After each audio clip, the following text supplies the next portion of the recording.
1% risk घ्या. ऐकलं असेल आतापर्यंत तुम्ही इन्स्टा युट्यूबवरती 1%, 2% असं ऐकलं असेल तुम्ही. तर $100 काय $1 रिस्क कशी घ्यायची? नाही घेऊ शकत ना ऑब्विसली. ऍटलिस्ट $5 रिस्क येतं 100ला.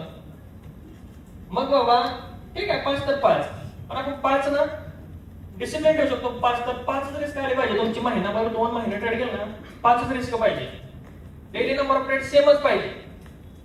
मग असा तुम्हाला एक दिवशी कॉन्फिडन्स येईल. एक दिवस असा येईल तुमचा की आता $100 आपल्याला $3 रिस्क घेऊ शकता. तुम्ही घेऊ शकता.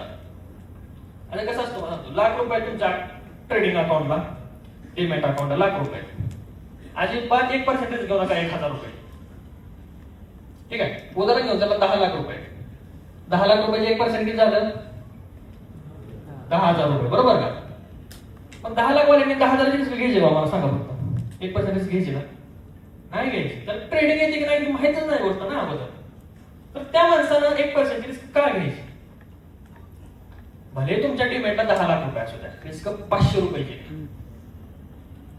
₹500 रिस्क घ्या.